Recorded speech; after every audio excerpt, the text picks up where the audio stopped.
ஆ சொன்னாரு. சொல்லி இருக்கணுமே. என்ன சொன்னாரு? தெரிஞ்சா நீ ரொம்ப வருத்தப்படுவ. வேண்டாம். வருத்தப்படுவனா? ஆ, அப்படி என்ன சொன்னாரு? ஆ, உன்னை பத்தின எல்லா உண்மையும் சொன்னாரு. என்ன சொல்லிருப்பாரு? நீ ஒரு உருப்படாதவன், ஒண்ணுத்துக்கும் உதவாதவன், இவெல்லாம் ஒரு ஆளுன்னு இவனை நம்பி எப்படிமா நீ கல்யாணம் பண்ண? இப்ப கூட படிக்காம உருப்படாம அவங்க கடையில தான் சுத்திட்டு இருக்கான். அவன் அப்பவே வேஸ்ட் ஃபெலோ, இப்போ டோட்டலா வேஸ்ட் ஆயிட்டான்னு சொன்னாரு. உன்னை பத்தி இன்ச்சு பை இன்ச்சா புட்டு புட்டு வச்சாரு. அப்படியா சொன்னாரு? இதை விட அசிங்கமா இன்னொன்னு கூட சொன்னாரு. No no no no no no. இல்ல, நான் சொல்றேன். போதும். இந்த அசிங்கமான பாராட்டே போதும். யோ வாத்தி, ஜூஸ் கொடுத்து ஆசீர்வாதம் எல்லாம் பண்ணியா? அது உனக்காக இல்லப்பா, எனக்காக. பாவம், இப்படி ஒருத்தனை நம்பி இந்த பொண்ணு வந்துருச்சுன்னு என் மேல இறக்கப்பட்டு ஆசீர்வாதம் பண்ணிருக்காரு. கணக்கு, உங்களை நம்பி நான் என் பொண்டாட்டியை கூப்பிட்டு வந்தேன் பாரு. என்னைய சொல்லணும். கொஞ்ச நேரத்துல என் வாழ்க்கையில விளையாடிட்டீங்களே. ஒரு நாள் உமக்கு இருக்கு ஓய். எங்கேயாச்சும் ஒரு பக்கம் மாட்டாமையா போவீங்க. அப்ப இருக்கு. ஏய், என்ன சிரிப்பு? இல்ல, இவ்ளோ கஷ்டப்பட்டு ஒருத்தரோட அட்ரஸ கண்டுபிடிச்சு அவங்க வீட்டுக்கு போய் அசிங்கப்பட்டு வந்திருக்க பாத்தியா? உன்னை பார்த்த சிரிப்பு வராம வேற என்ன வரும்? அவமானத்தின் உச்சம். ரொம்ப அசிங்கப்படுத்துறாளே. சரி ஏறு.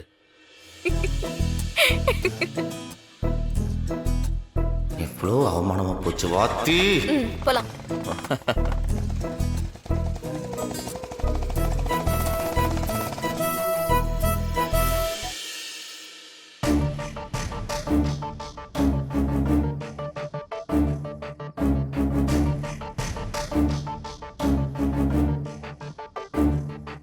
என்னங்க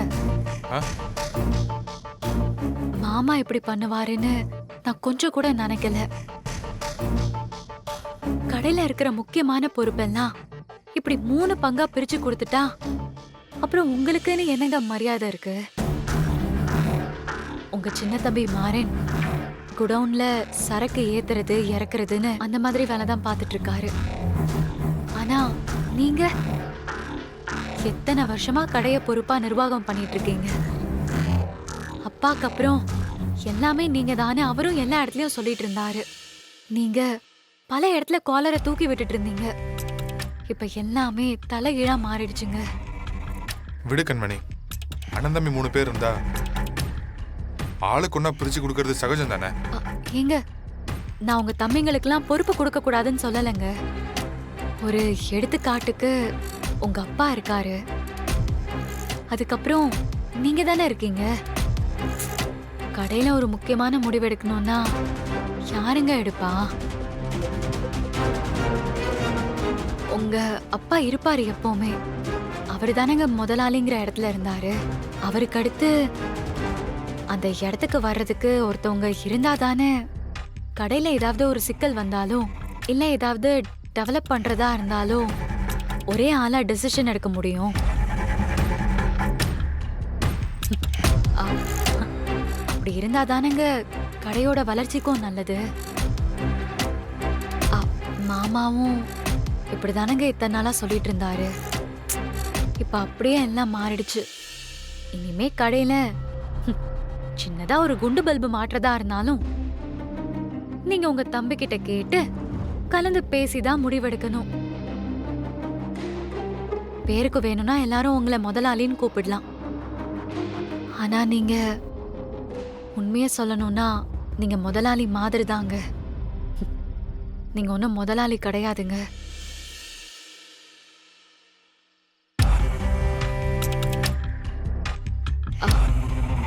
இது இப்படியே போயிட்டு இருந்துச்சுன்னா உங்க தம்பிங்க 2 பேரும் ப்ரூவ் பண்ணிட்டு மாமாவோட பொசிஷனுக்கு வந்துருவாங்க.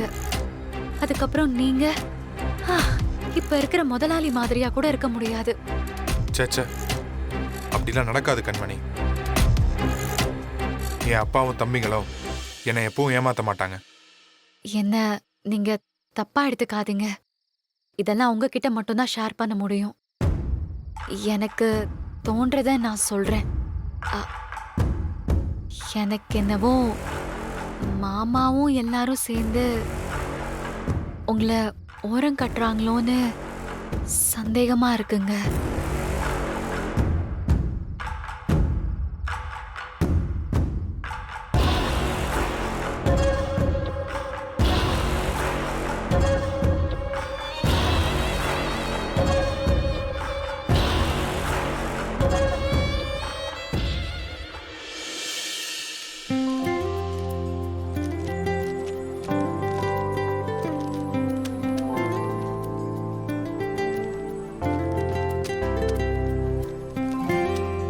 ம், என்னடா இது?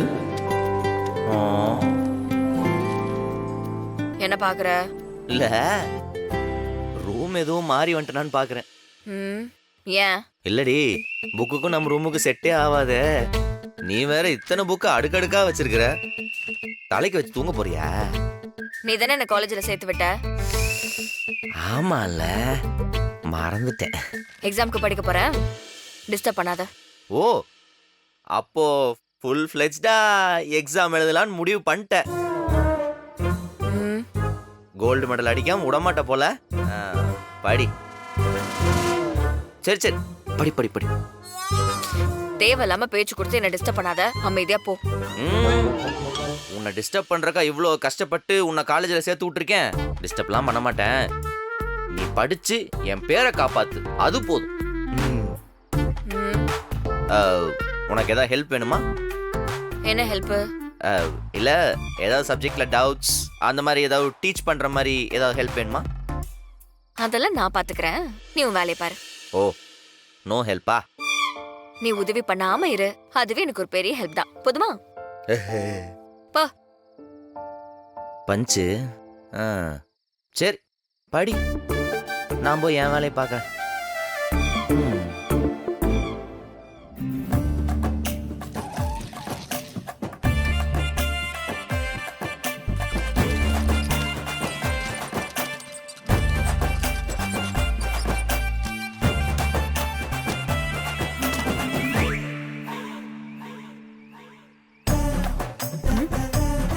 நட்சத்திர ஜன்னலில் வானம். ஆ? என்ன பண்ண போற? உன்னை டிஸ்டர்ப் பண்ணக்கூடாதுன்னு சொல்லிட்ட. நான் என் வேலையை பார்க்கறேன், நீ உன் வேலையை பாரு.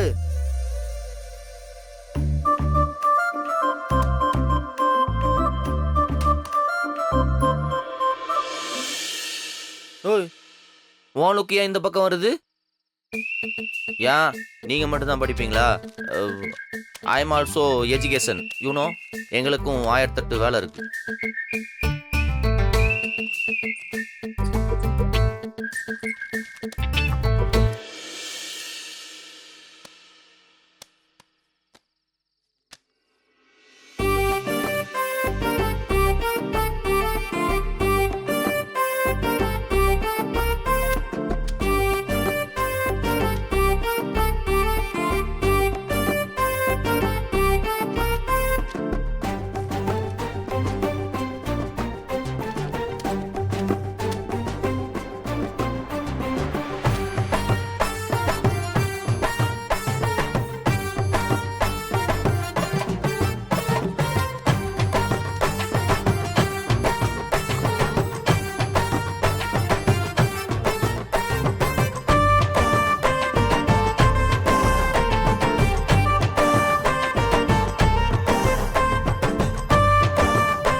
என்ன அஹ், அஹ், அஹ், இந்த காப்பி அடிக்கிற வேலைலாம் இங்கே வேணாம்.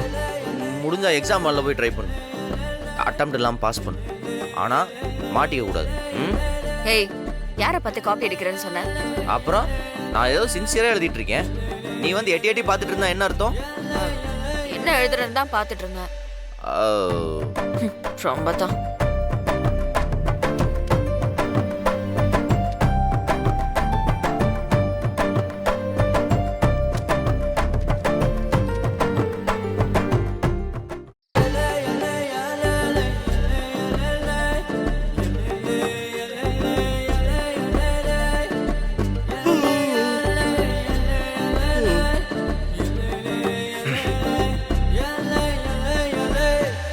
எக்ஸ்கியூஸ் மீ, ம் இஃப் யூ டோன்ட் மைண்ட் ஒரு டீ கிடைக்குமா? டீயா? I am very busy you know. பார்த்தா தெரில எவ்வளோ சின்சியராக வேலை பார்த்துட்டு இருக்கேன். ரொம்ப டயர்டாக இருக்குடி, ஒரு மாதிரி தலைலாம் வலிக்குது. ஒரு டீ கிடைச்சா நல்லா இருக்கும். நான் எக்ஸாமுக்கு படிச்சிட்டு இருக்கேன். நீ என்னமோ படிச்சு கலைச்ச மாதிரி என்கிட்ட டீ கேட்டுட்டு இருக்க. சார், என்ன கலெக்டர் எக்ஸாமுக்கு ப்ரிப்பேர் பண்றீங்களா? No no no no no no, நான் எப்பயுமே பப்ளிக்கை டிஸ்டர்ப் பண்ண மாட்டேன். இன்ஃபேக்ட் நானும் ப்ரிப்பேர் பண்ணிட்டு தான் இருக்கேன். எதுக்குன்னு கேள, உன் எக்ஸாமுக்கு தான். ஆ? ஏன் எக்ஸாமுக்கு நீ ப்ரிப்பேர் பண்றியா? பிரின்சிபல் சொன்னார்ல, இவ்வளோ சீக்கிரம் உன்னால எல்லா சப்ஜெக்ட்லையும் பாஸ் பண்ண முடியாதுன்னு. அதான் சின்ன சின்னதா அப்படியே பிட்டு பிட்டா எழுதிட்டு இருக்கேன். பிட்டு பிட்டானா? அதான் பிட்ட பிட்டு பிட்டா எழுதிட்டு இருக்கேன். அது மட்டும் இல்லாம நீ ஃபெயில் ஆயிட்டேன்னா என் கௌரவம்ல கெட்டு போகும். அப்புறம் எல்லாம் வீரா ஃபெயில்னா சொல்லுவாங்க, மிஸ்ஸஸ் மாறன் ஃபெயில்னு தான் சொல்லுவாங்க. அது மட்டும் இல்லாம எனக்கு வேண்டாதவங்க கட் அவுட்டே வைப்பாங்க காலேஜ் வாசல்ல. அவ்வளோ ஏன், நம்ம வீட்டு வாசல்ல எம்பிஏவில் ஃபெயில் ஆன மாறனின் மனைவி வீரா அப்படின்னு கொட்டை எழுத்துல வைப்பானுங்க. அதெல்லாம் எனக்கு எவ்வளவு பெரிய அசிங்கம். அதுக்காக தான் உனக்கு ஹெல்ப் பண்ணும் சொல்லி இதெல்லாம். சார், எனக்காக கஷ்டப்பட்டுட்டு இருக்கீங்களா? அப்படி என்ன கஷ்டப்படுறீங்கன்னு நானும் பாக்குறேன். பாரு, ஏதோ பிட்டு பிட்டா எழுதிருக்கேன்னு சொன்னல, எடுத. கொஞ்சம் மைக்ரோ ஜெராக்ஸ் மாதிரி இருக்கும். உன்னால படிக்க முடியுமா? நீ காட்டு ராஜா, நான் பாத்துக்கிறேன். ம். ம்.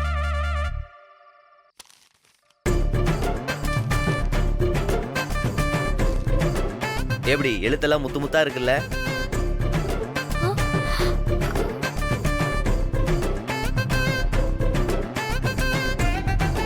புரியலையா? ரொம்ப சின்னதா இருக்கோ?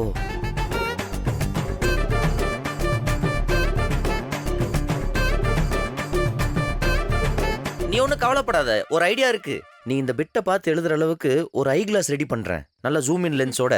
அதை போட்டு பார்த்தா எழுத்தெல்லாம் பெருசு பெருசா தெரியும். எக்ஸாம்ல யூஸ் பண்ணிக்கலாம். எப்படி?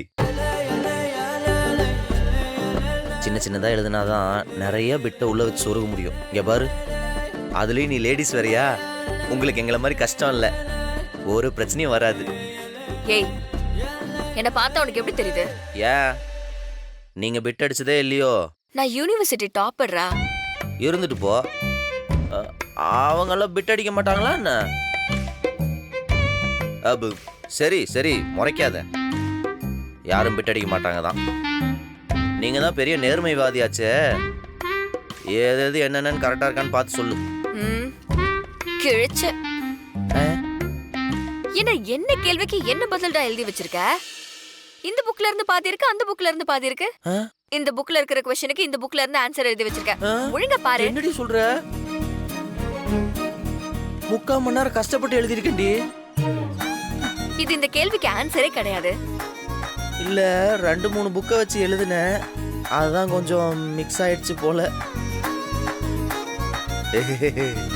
ஒரு பிட்ட கூட ஒழுங்கா எழுத தெரியல, இதுல நீ எனக்கு ஹெல்ப் பண்ற வேற. ஆமா, நீ காலேஜ்ல படிச்சுதான் சர்டிபிகேட் வாங்குனியா இல்ல உங்க டீச்சர்ஸ் எல்லாரையும் அடிச்சு சர்டிபிகேட் வாங்குனியா? இதெல்லாம் ரொம்ப ஓவர்ரி. உன் டீச்சர் உன்னை பத்தி கரெக்டா தான் சொன்னாங்க. ஃபுல்லா திருட்டுதானோ. நல்ல மூஞ்ச பாரு, நல்ல திருவிழால காணப்படும் குழந்தை மாதிரி வச்சிருக்கேன். கொஞ்சம் நவரு. திருவிழால காணாம போன குழந்தை இப்படியா இருக்கும்?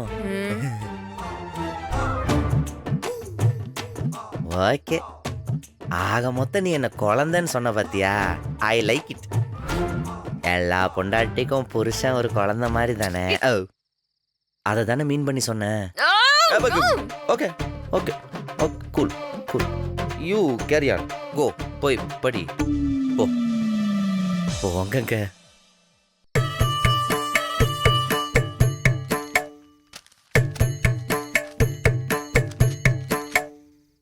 நம் ராஜதந்திரங்கள் அனைத்தும் வீணாகிவிட்டதே.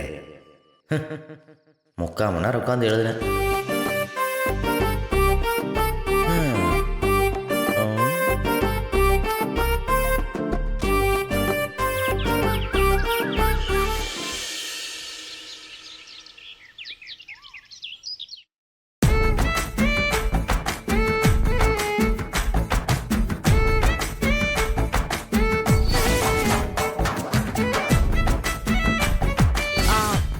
ஐட்டம்லாம் அங்க இருக்கு. ஆ. சிக்கன் மசாலா, மட்டன் மசாலா, சாம்பார் பொடி, ரசப்பொடி எல்லாமே இங்க இருக்கு. ஆ. அப்புறம் கிராசரி ஐட்டம்ஸ்லாம் ஸ்டோர் ரூம்ல இருக்கு.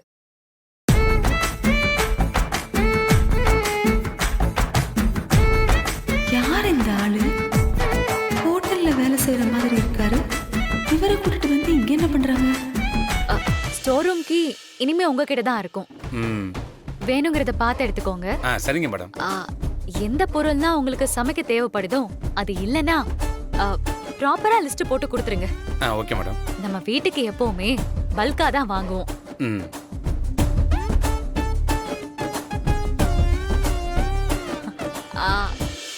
அப்புறம் உங்களை எதுக்கு இங்க சமையல்காரரா சேர்த்திருக்கோம்னா, ம். மாமா வயசுல மூத்தவரு. ம். அவருக்கு ஏத்த மாதிரி கொஞ்சம் ஹெல்தியா சமைக்கணும். பண்ணிடலாம் மேடம். இந்த வீட்ல இருக்கிறவங்க வயசுக்கு ஏத்த மாதிரி நீங்க சமையல பிரிச்சு பிரிச்சு செய்யணும். ம். ஏன்னா நீங்க டயட்டிஷியனும் படிச்சிருக்கீங்க. அதனால மட்டும்தான் நான் உங்களை வேலைக்கு எடுத்தேன். சம்பளத்தை பத்திலாம் நீங்க யோசிக்க தேவையில்ல. அதுல உங்களுக்கு எந்த குறையும் இருக்காது. ம். கண்மணி, என்ன யார் இவரு? என்ன நடக்குதுங்க? அதுவா சித்தி, இவரு நம்ம வீட்டுக்கு புதுசா வேலைக்கு சேர்ந்திருக்கிற ஷெஃப். ஷெஃபா? அப்படின்னா சமையல்காரர். சமையல்காரனா? யாரை கேட்டு சமையல்காரனெல்லாம் நீ வீட்டுக்கு கூட்டிட்டு வர? இங்க பாருங்க, நீங்க தப்பான இடத்துக்கு வந்துட்டீங்க. இங்க சமையலுக்கு ஆள்லாம் ஒண்ணும் தேவையில்ல. நீங்க முதல்ல இங்க இருந்து கிளம்புங்க. ஒரு நிமிஷம் பொறுமையா இருங்க. ஆ? நான் கேட்டுதான் இவரை வேலைக்கு சேர்த்திருக்கேன். யாரை கேட்டு வேலைக்கு சேர்த்திருக்க? மாமா கிட்ட கேட்டு பெர்மிஷன் வாங்கி தான் இவரை வேலைக்கு சேர்த்திருக்கேன். அதனால நீங்க அவ்வளவு ஈஸியானா இவரை வேலையை விட்டு அனுப்பிட முடியாது. இப்ப இந்த வீட்டுக்கு சமையல்காரனை வைக்க வேண்டிய அவசியம் என்ன? இவ்வளவு நாளா நான் தானே சமைச்சு போட்டுட்டு இருக்கேன். உங்களுக்கு என் சமையல்ல இப்ப என்ன பிரச்சனை? இல்ல நீ உன் மனசுல என்ன நினைச்சிட்டு இருக்க? என்னமோ இந்த வீட்ல நீ ஒரு ஆள் மட்டும்தான் சாப்பிடுற மாதிரி சமையலுக்கு ஆளெல்லாம் வச்சுக்கிட்டு இருக்க. என் அண்ணனுக்கு இந்த மாதிரி விஷயம் எல்லாம் பிடிக்காது. கேட்டா என் அண்ணன் கிட்டே பர்மிஷன் வாங்கிட்டேன்னு சொல்றியா நீ? செஃப் வைக்க உங்க அண்ணன் பர்மிஷன் கொடுத்தாருமா? நானும் கூட தானே இருந்தேன். எம்மா, நீங்க ஒரு ஆளு, இவளுக்கு சாட்சிக்கு வந்துட்டீங்களா? கொஞ்ச நேரம்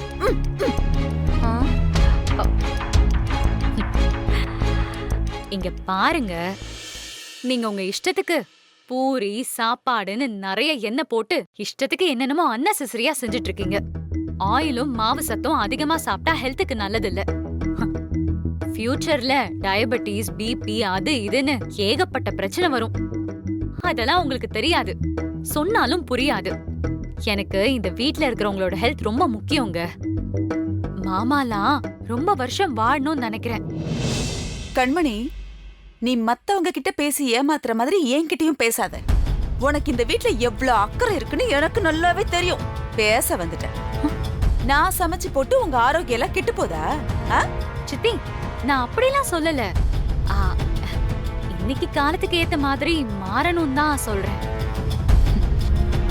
இவரு நியூட்ரிஷன், டயட்டிஷியன்லாம் தெரிஞ்ச சமையல்காரர் தான். அதனாலதான் நான் வேலைக்கு எடுத்தேன். இவரு நம்ம வீட்ல சமைக்கிறது எல்லாரோட ஆரோக்கியத்துக்கும் ரொம்ப நல்லதா இருக்கும். நீங்களும் ரெஸ்ட் எடுப்பீங்கல்ல? ரெஸ்ட் எடுக்கணுமா? அம்மா யார் நீ? ஆனா உன ரெஸ்ட் எடுங்கிற விட்டா நீயே என் காலை ஒடிச்சு மூளையில உட்கார வச்சிருவ போல இருக்கு. எனக்கு ரெஸ்ட் வேணும்னா நானே ரெஸ்ட் எடுப்பேன். நீ உன் வேலையை மட்டும் பாரு. வந்துட்டான் வியாக்கியான பேசுற. சமைக்கிறது ஒரு வேலைன்னு அதுக்கு சம்பளம் கொடுத்து ஒரு ஆளை கூட்டிட்டு வந்திருக்கேன். என் அண்ணன் தானே பர்மிஷன் கொடுத்தாருன்னு சொன்னேன். அவர்கிட்டயே போய் பேசிக்கிறேன். ஏய் மேடம், நான் போய் பேசிட்டு வர வரைக்கும் ஏதாவது சமையல் கட்டுல தொட்ட உன் கைய காலெல்லாம் உடைச்சிருவேன். நல்ல கோமாளியை கூட்டிட்டு வந்து வீட்டுல நாடகம் போட்டுட்டு இருக்கேன். என்ன மேடம் இப்படி சொல்லிட்டு போறாங்க? இத பாருங்க, நீங்க இதுக்கெல்லாம் பயந்துராதீங்க. என்ன, நாங்க மேல இடத்துல பர்மிஷன் வாங்கிட்டோம். நீங்க நல்லா இங்க வேலை செய்றீங்க, சூப்பரா சமைக்கிறீங்க. சரியா? சூப்பரா சமைச்சிடலாம். என்ன கண்மணி, வள்ளி இவ்ளோ ஆவேசமா போறா? ஏதாவது நடக்குமா? ஒன்னும் நடக்காது. சுவத்துல அடிச்ச பந்து மாதிரி திரும்ப வருவாங்க பாருங்க.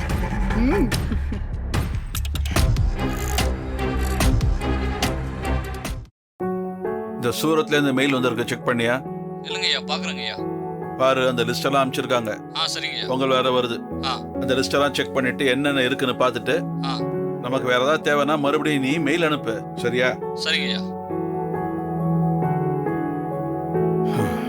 நான் ஆ? என்னென்ன நடக்குது இந்த வீட்ல? ஏன் என்னாச்சு? உன் மூத்த மருமக எவனையோ சமையல்காரன்னு கூட்டிட்டு வந்து சமையல் கட்டுல வச்சிருக்கா. கேட்டா நான் சமைக்கிறது சரியில்லையாமா, நான் சமைக்கிறத சாப்பிட்டு உங்களுக்கு ஆரோக்கியம் இல்லாம போச்சா, இனிமே நீங்க சமைக்க வேணாம், ஒரு பக்கமா இருங்க, அவன் சமைப்பான் அப்படிங்கிறா. இதெல்லாம் உனக்கு தெரிஞ்சுதான் நடக்குதா? உன்கிட்ட சொன்னாளா? ஆமா வள்ளி, எல்லாம் என்கிட்ட சொல்லிட்டு தான் பண்ணிட்டு இருக்கா. உன்கிட்ட சொல்லிட்டு பண்ணாளா? ஆனா நீ என்கிட்ட ஒரு வார்த்தை கூட சொல்லல, இத செய்யலாமா வேணாமான்னு கூட கேட்கல. அப்ப என்ன விட உனக்கு உன் மருமக தான் முக்கியமா? ஏன் வள்ளி நீ அதை அப்படி எடுத்துக்கிற? அந்த பொண்ணு நமக்கு என்ன கெட்டதா சொல்லிச்சு? நல்ல விஷயம் தானே. எது நல்ல விஷயம்? அவ சொன்னாலே அதுவா? இத்தனை நாளா நான் சமைச்சதுனால தான் உங்களுக்கு உடம்பு முடியாம போச்சு, நான் சமைக்கிற எதுவுமே ஆரோக்கியமா இல்ல, அதெல்லாம் சாப்பிட்டதுனால தான் நீங்க நோயாளிங்களா ஆயிட்டீங்கன்னு அதா? அட, என்ன வள்ளி இப்படி பேசுற? பின்ன எப்படி நான் பேசுறது? அவ சொன்ன உடனே நீ தூக்கி பொறுப்பெல்லாம் அவகிட்ட கொடுத்தீன்னா அதுக்கு அதான் அர்த்தம், அவ சொன்னது உண்மைன்னு தானே அர்த்தம். வள்ளி, அவ உன் மேல இருக்கிற அக்கறையில தான் இப்படி செஞ்சிருக்கா. யாரு? அவளுக்கு என் மேல அக்கறை? ஆ, ஆட போனா உனக்கு அவளை பத்திலாம் தெரியாது. என்ன தெரியாது? அவ உனக்கு என்ன கெடுதல் பண்ணா? அவ உங்ககிட்ட ஏதாவது தப்பா நடந்திருந்தா, பேசிருந்தா சொல்லு, நான் கேக்குறேன். அது மாதிரி ஏதாவது பேசிருக்காளா?